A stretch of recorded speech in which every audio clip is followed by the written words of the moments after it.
Assalamualaikum warahmatullahi wabarakatuh. Selamat sore Bapak Ibu, Mas Mbak, kakak kecil semuanya. Sore ini sore yang agak mendung. Kita masih berada di pameran yang di Provinsi Jawa Tengah 2020 di stand pameran Dinas Lingkungan Hidup dan Kehutanan Provinsi Jawa Tengah. Sore ini bersama saya, Francisca Emilia, kita akan ngobrol-ngobrol santai, diskusi ringan tentang program-program di Dinas Lingkungan Hidup dan Kehutanan Provinsi Jawa Tengah. Saya ditemani Pak Jarod Wahyudi di sini. Selamat sore Pak Jarod. Biar aku bisa manggil Mas saja ya. Dari ini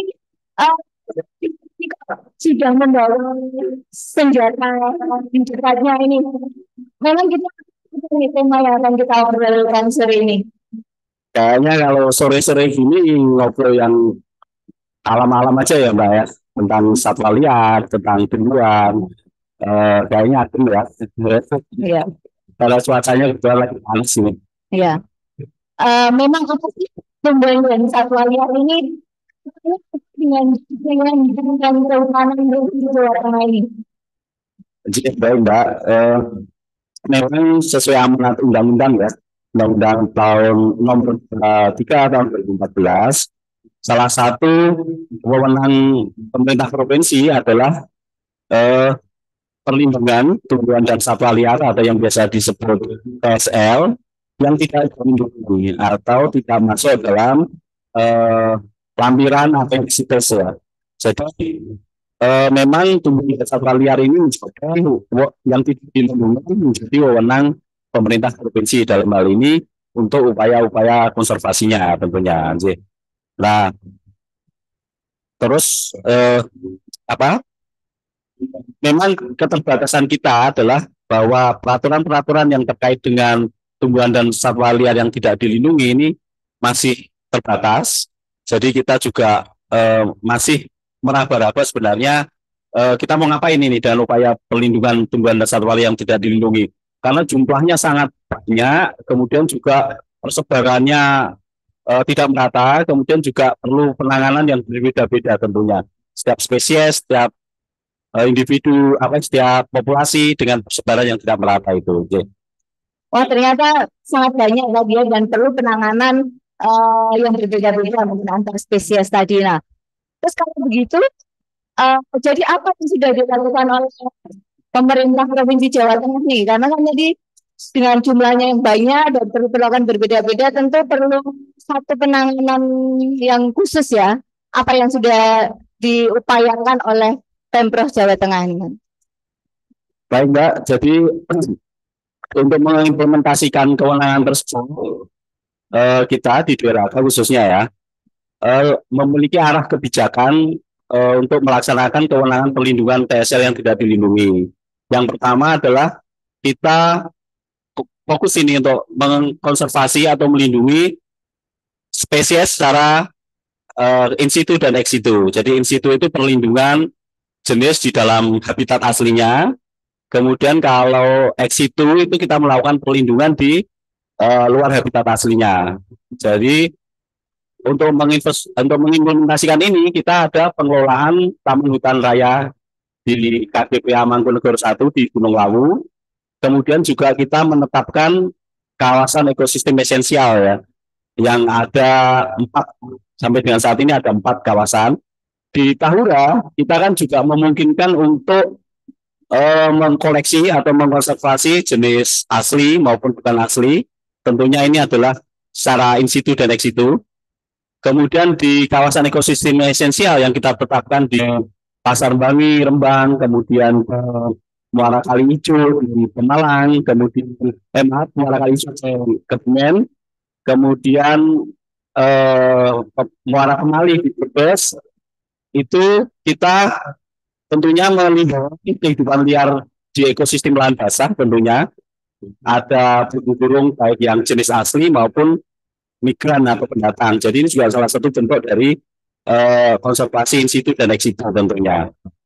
Selain konservasi in situ dan ex situ, kita juga telah menetapkan tumbuhan dan satwa liar prioritas ya. Karena TSL yang tidak dilindungi ini jumlahnya banyak, maka kita menetapkan beberapa jenis yang kita anggap lebih penting untuk kita intervensi.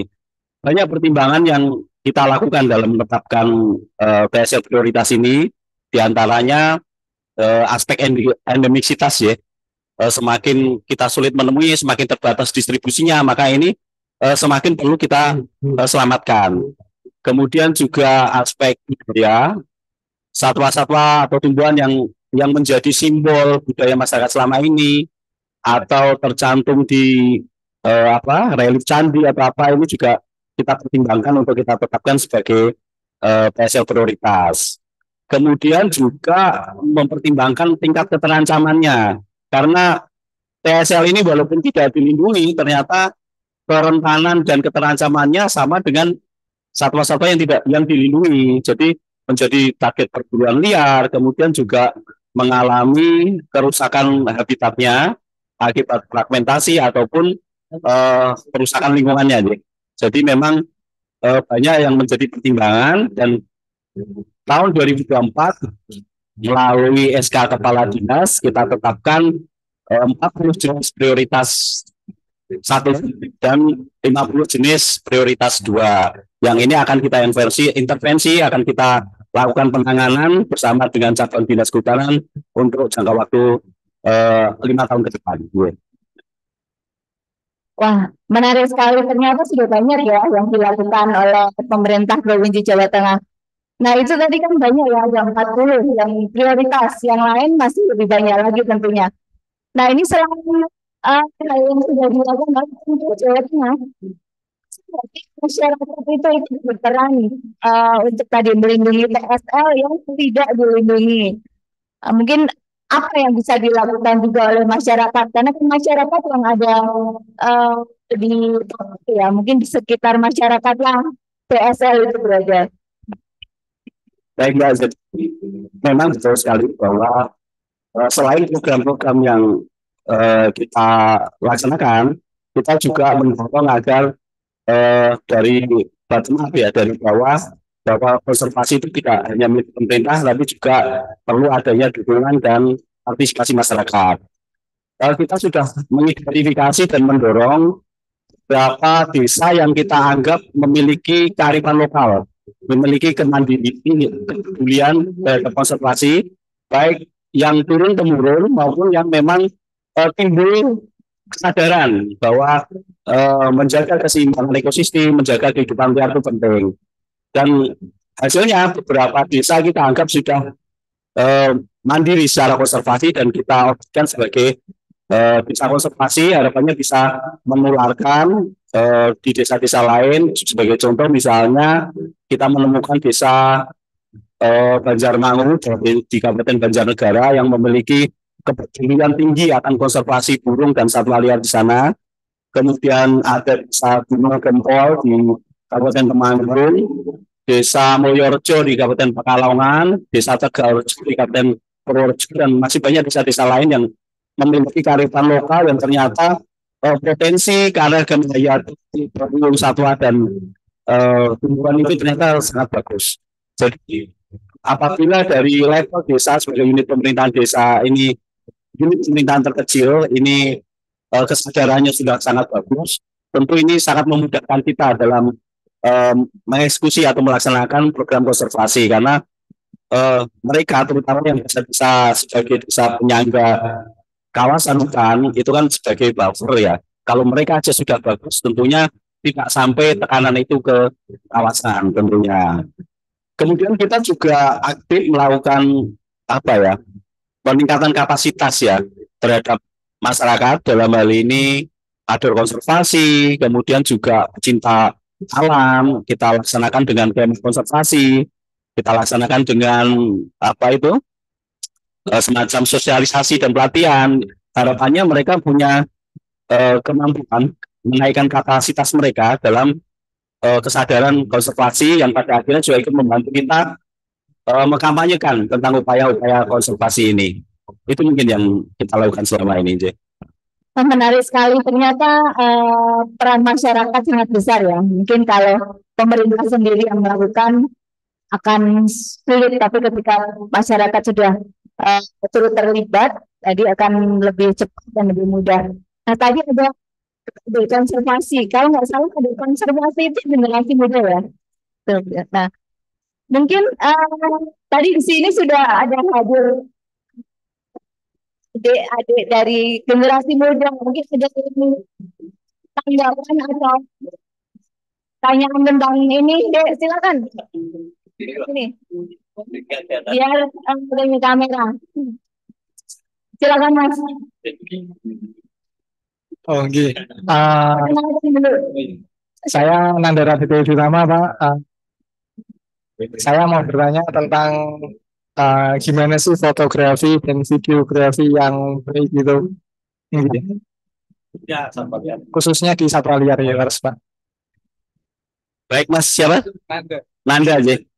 Baik Mas Nanda, fotografi atau videografi tentang satwa liar itu memang memiliki tantangan tersendiri ya, karena kan kita berusaha mendokumentasikan kehidupan liar di alamnya yang tahu sendiri kalau di alam itu kan kadang-kadang banyak tantangannya ya, kita medannya berat atau susah dijangkau, kemudian juga cuacanya random, kadang hujan, kadang panas, tentu banyak persiapan dan pemahaman yang harus kita kerjakan.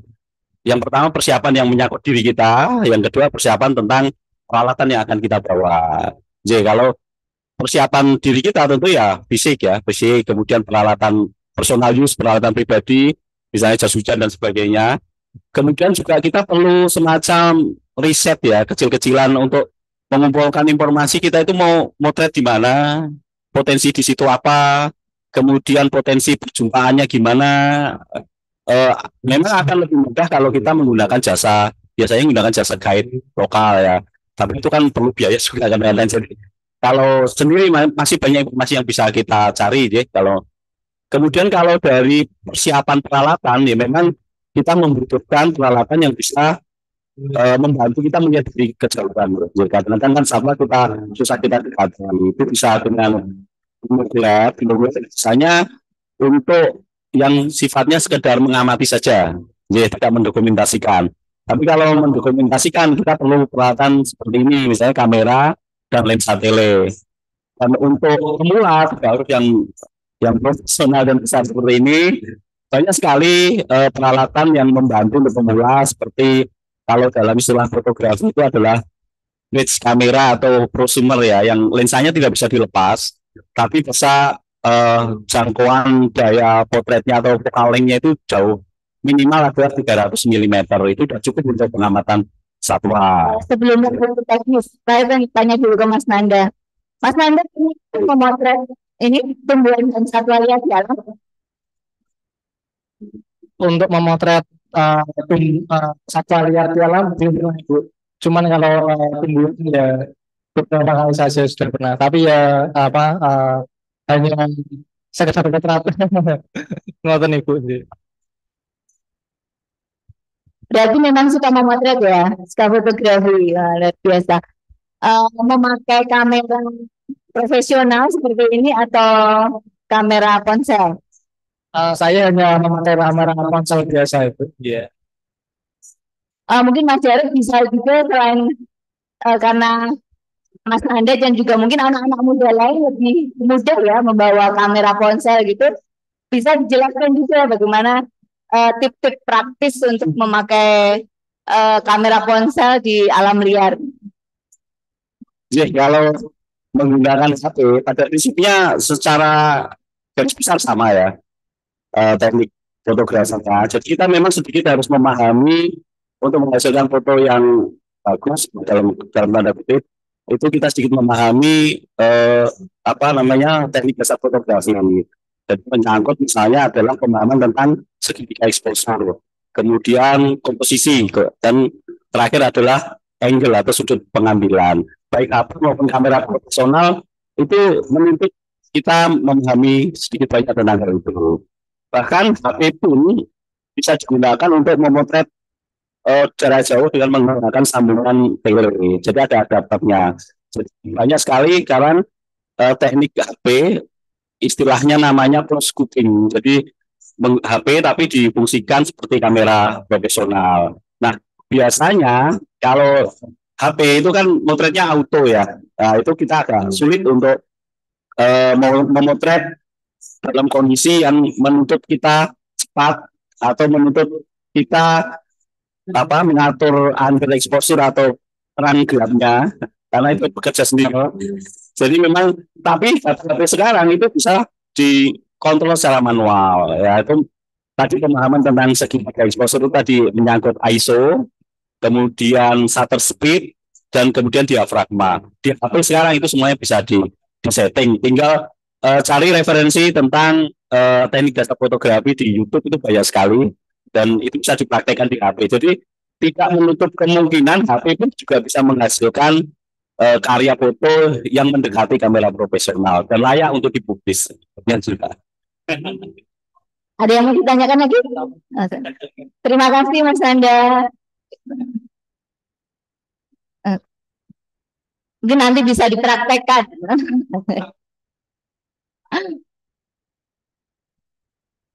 Oke Mas Joro, tadi kita sudah bicara tentang tumbuhan dan satwa liar, kemudian konservasinya, dan juga tadi fotografi, nyambung Mas Nanda. Nah, jadi sebenarnya apa sih tumbuhan dan satwa liar, konservasinya dan fotografi ini sebenarnya ada benang merah yang menghubungkan ini keduanya. Iya Mbak, selama ini sebenarnya apa sih fotografi, peran pentingnya terhadap untuk upaya konservasi gitu ya.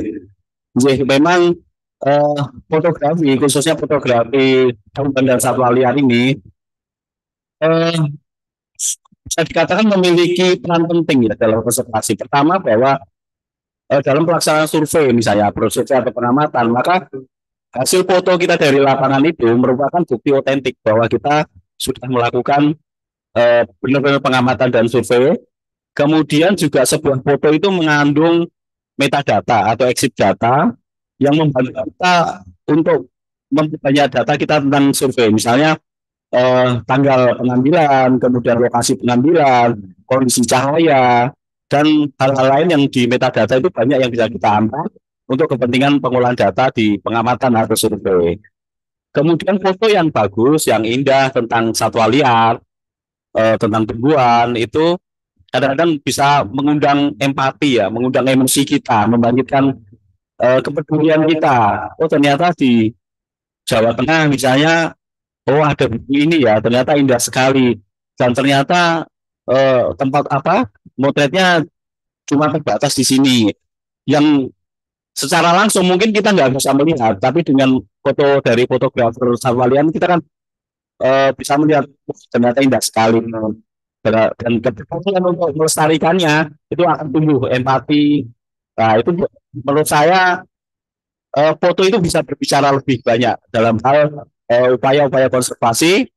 Dan selama ini memang ya seperti itu. Seperti kalau kita mengenal Om Rizal Marlon, itu foto-fotonya dari seluruh Indonesia itu juga banyak menjadi referensi atau rujukan dalam kebijakan-kebijakan upaya konservasi, khususnya sangat membantu dalam identifikasi, jadi lebih akurat karena foto yang diambil bagus, detail, dan menggambarkan hal yang lebih banyak, tidak hanya pada pengenalan jenisnya tapi juga pada jenisnya atau nice-nya yang memang membantu kita untuk riset lebih lanjut nih.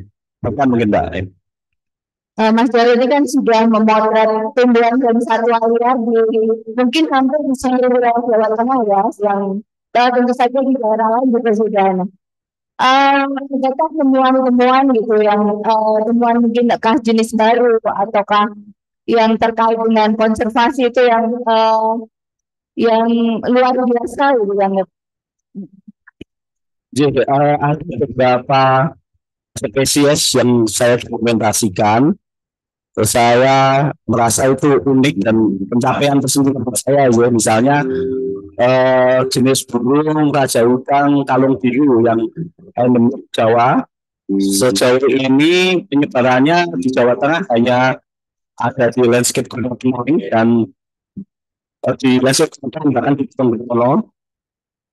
Kalau di Jawa sama di Nganjuk terus itu juga susah sekali ketemu dan alhamdulillah saya berhasil memotretnya dan itu eh, jelas yang memang sangat sangat langka dan diminati. Kemudian ada beberapa jenis yang tentunya misalnya adalah elang Jawa. Ya, elang Jawa itu adalah simbol yang identik sebagai Garuda, simbol negara kita. Itu juga perjumpaannya relatif sulit. Itu juga di beberapa gunung di Jawa Tengah, misalnya di Gunung Lawu, Gunung Muria, Gunung Slamet, alasan bisa saya dokumentasikan dan alhamdulillah mereka masih lestari. Kemudian juga jenis misalnya yang langka adalah lumpur Jawa. Ini adalah tingkat sebagai endemik Jawa Barat. Ternyata beberapa tahun belakangan catatan cobaannya banyak ditemukan di Jawa Tengah, terutama di daerah landscape perkebunan Dieng. Paling timur kemarin kita menemukan di daerah Gunung Kemuran dan Gunung Kembang Aceh. Ini adalah capaian tersendiri dan catatan tersendiri untuk Jawa Tengah bahwa kondisi hutan di Jawa Tengah ini cukup bervariasi ya Pak. Dari Gunung Lawu yang cenderung kering seperti dengan Jawa Timur, kemudian area transisi, kemudian mulai dari Gunung Kemulan Kembang ke barat ini identik dengan Gunung Jawa Barat. Sehingga luar biasa memang potensi di Jawa Tengah dan ini harus kita gambarkan, harus kita tampilkan agar kepedulian semua pihak ini semakin baik. Ya, ya Mbak. Ya. Wah, luar biasa ya. Ternyata Jawa Tengah nih yang kita anggap tuh sudah hutannya tidak ada, gitu. Hutannya sedikit, ternyata masih menyimpan begitu banyak potensi tumbuhan dan satwa liar ya. Bahkan dari ada yang endemik, ada yang langka gitu. Ini bisa. Nah, saya penasaran nih. Kalau tadi kan satu itu untuk data, untuk pengetahuan gitu. Kalau secara pribadi gitu, ketika saya menemukan satu jenis yang baru atau satu jenis yang endemik itu, bagaimana sih apa yang dirasakannya, bagaimana apa yang mungkin mungkin dirasakan atau ada sesuatu ketika dia mendapatkan itu, apa yang dirasakan oleh masyarakat? Ya, ya karena saya melakukan ini juga salah satunya hobi ya. Jadi ketika kita mendapatkan jenis yang istilahnya kalau kita jenis baru ya, jadi itu sesuatu yang ya susah digambarkan ya. Kita mengalami sesuatu yang kita impikan selama ini. Saya harus punya target nih, harus mendokumentasikan seperti ini. Ya. Ternyata kita bisa menemunya, bisa mendokumentasikan, ya itu sesuatu yang luar biasa dalam hal kita mencapai apa ya klimaks dari apa yang kita senangi selama ini dan itu alhamdulillah tidak hanya untuk kesenangan saya sendiri tapi juga membawa inspirasi mungkin ke teman-teman konservasi yang lain bahwa ternyata masih ada jenis ini gitu. Jadi ya ini susah dijelaskan ya Pak. Tapi intinya adalah tersendiri ya, ketagihan tersendiri bahwa masih banyak lagi tantangan jenis-jenis di Jawa yang belum saya dapat dan semoga ke depannya punya waktu lagi bisa mengeksplor ke Jawa Tengah ini. Nah kalau mau tumbuhan dan satwa liar itu perjuangan ya kita nggak bisa dilakukan di sekitar rumah gitu. Mungkin harus naik gunung, masuk hutan, turun ke jurang. Nah, itu butuh perjuangan, butuh kemampuan fisik. Nah, siapa saja sih yang bisa melakukan fotografi satwa liar ini? Apa syarat-syaratnya supaya kita bisa berpartisipasi dalam melakukan fotografi tumbuhan dan satwa liar? Ini bukan sesuatu yang sebenarnya eksklusif ya. Ini bisa dilakukan siapa saja, tidak harus yang langsung mengejar jenis-jenis yang langka. Bisa kita mulai dari lingkungan kita sendiri dan alhamdulillah malah di Jawa Tengah ini tadi yang sudah kita bahas ada beberapa desa yang justru malah memiliki potensi tinggi di lingkungan desa mereka gitu. Kayak misalnya di Desa Gunung Gempol itu ada spesies yang sangat langka, ada pau pancawarna.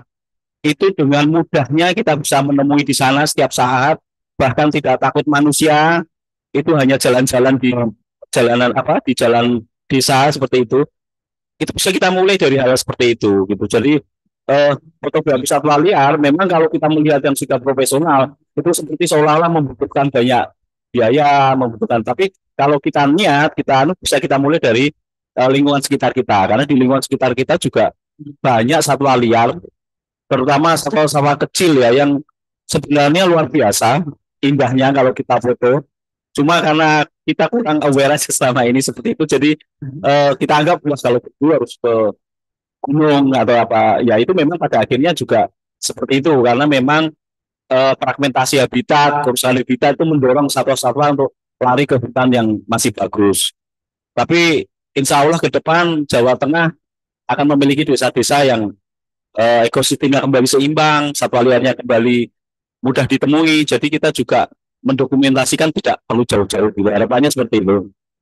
Nah, kalau tadi kalau misalnya kita naik gunung itu kan ada kelas-kelasnya ya. Kalau sekarang kalau nggak salah itu ada sampai ada kelas 1, 2, 3, 4, dari pemula sampai yang ahli gitu. Nah, apakah ini kalau untuk di Jawa Tengah tadi kan ada beberapa tempat ya. Apakah di Jawa Tengah juga ada mungkin rekomendasi gitu? Kalau untuk pemula itu sebaiknya di mana? Untuk yang sudah ahli di mana? Ini mungkin bisa gambarin untuk teman-teman yang baru mau mulai untuk melakukan fotografi satwa liar. Baik Mbak, kalau untuk pemula misalnya yang istilahnya motret relatif mudah gitu ya, ada beberapa kawasan hutan di Jawa Tengah, kawasan konservasi maupun hutan lindung yang aksesibilitasnya mudah kita capai, nggak perlu capek-capek naik gunung juga.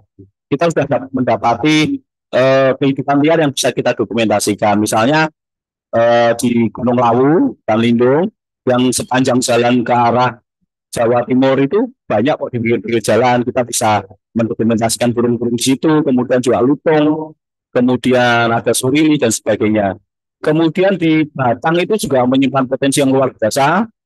Di Pekalongan mulai Petung Riono, kemudian ada daerah jembatan Cibiting itu juga aksesnya tidak sulit, tapi potensi perjumpaan satwanya cukup besar. Kita tungguin, kita sabar menungguin itu, insya Allah dengan mudah kita masih bisa mendokumentasikan. Kemudian di sekitaran Gunung Slamet, Gunung Muria itu juga mudah. Kalau satwa itu justru malah sebenarnya potensi paling tinggi itu di ketinggian 700 ya, atau di bawah 1000 sebenarnya. Kalau di atas 1000 malah mungkin sedikit yang kita temui. Jadi sebenarnya juga tidak harus yang memerlukan apa tingkatan naik gunung tinggi atau tidak. Hanya niat saja dan kita mencari referensi di mana spot-spot yang mudah itu aja. Nah, tadi saya dengar kata sabar, saya jadi ingat, saya juga pernah ikut gitu memotret satu kali. Nah, ternyata itu kan tidak selalu bisa datang, bisa langsung dapat gitu ya. Seperti orang mancing, misalnya pernah harus belum dapat. Nah, bisa diceritakan nggak umur harus memiliki beberapa liar. Ya sama dengan memancing ya. Sabar itu karena ada yang diharapkan bonusnya ya. Kalau tidak ada bonusnya kan kita habis kesabarannya. Cuma kalau boleh mancing misalnya, kita dapat ikan, tentunya kita sabar menunggu. Tapi yakin karena akan dapat. Sama dengan mendokumentasikan burung. Makanya kita perlu riset awal dulu perjumpaannya, jam perjumpaan. Dari situ kita yakin ini pasti akan muncul dari ini gitu. Jadi kita akan ya sabar, mau tidak mau. Kadang-kadang memang sering juga kita istilahnya kalau dalam istilah hunting itu zong atau tidak mendapatkan perjumpaan sama sekali, itu biasa gitu. Ya misalnya sudah jauh-jauh ternyata di sana kondisinya kabut, gelap, filmnya datang tapi ya nggak bisa potret gitu, atau tiba-tiba hujan, kemudian ketika memotret satwa burung-burung air nggak terasa kita udah nyemplung terlalu dalam gitu. Jadi ya namanya di lapangan ya seperti itu kondisinya, dan Ya, kesabaran itu bagian dari kenikmatan dalam proses juga. Ternyata selain memerlukan persiapan teknis juga perlu persiapan mental ya, mental, kesabaran dan mental juga untuk menerima hasilnya. Kalau tadi zone atau tadi dasar berkelahi. Menarik sekali perbincangan kita sore ini tentang konservasi tumbuhan dan satwa liar serta fotografinya. Nah, ada nggak Pak Jarod, Mas Jarod? Oh, ada yang mau bertanya? Ibu,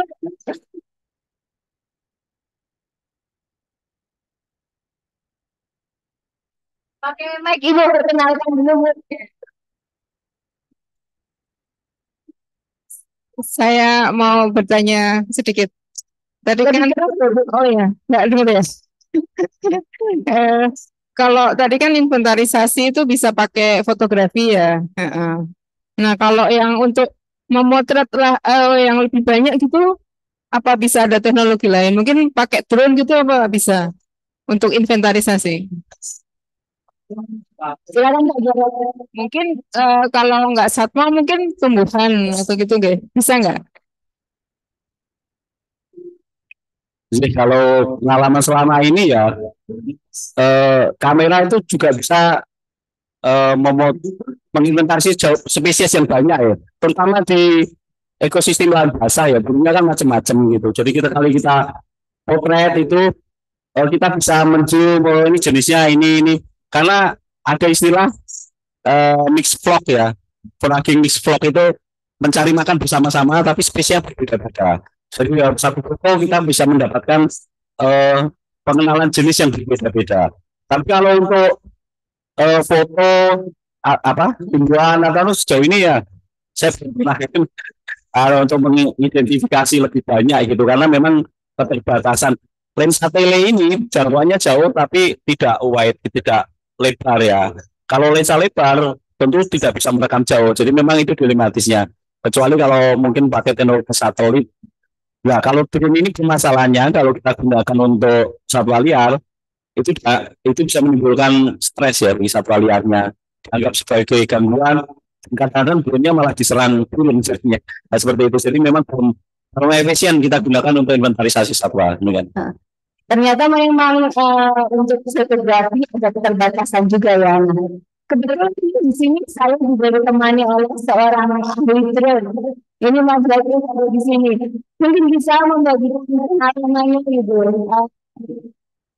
Menggunakan drone ini aja kan untuk mungkin kita untuk inventarisasi tumbuhan lalu gitu. Bagaimana silakan membagikan pengalamannya Mas Bagus. Sini Mas Bagus.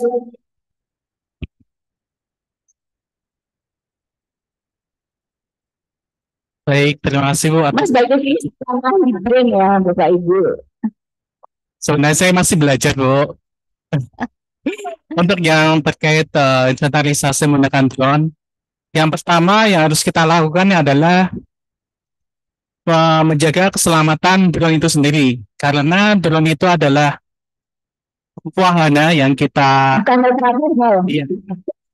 iya, kita operasikan di luar jangkauan dari tangan kita. Jadi kita harus memperhatikan lingkungan sekitarnya.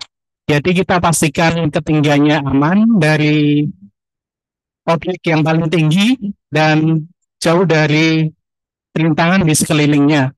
Sehingga kita bisa melakukan inventarisasi dengan pastinya dengan aman, dengan kita sendiri juga aman, wahana yang kita bawa juga aman, seperti itu.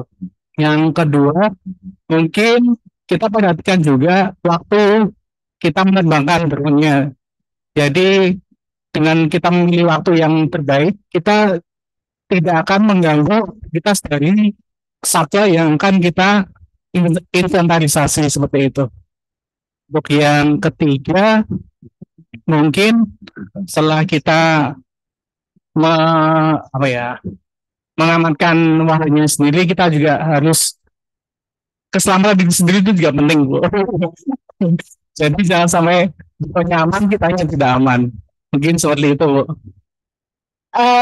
Satu apa saja yang bisa kita lakukan invent dengan drone?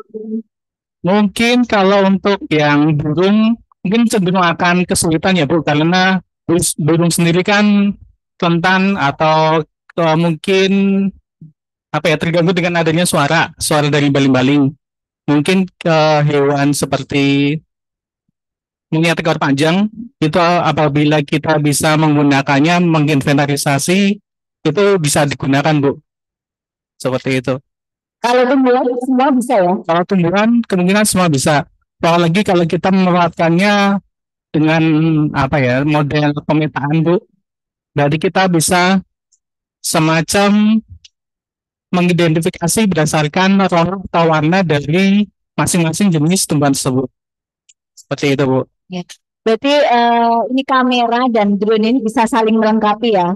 Iya, Mungkin bisa Bu. untuk spesies jarak dekat tadi kita pakai kamera. Jarak jauh juga sih ya, tapi mungkin untuk skala yang lebih luas, landscape bisa kita menggunakan drone ya. Iya.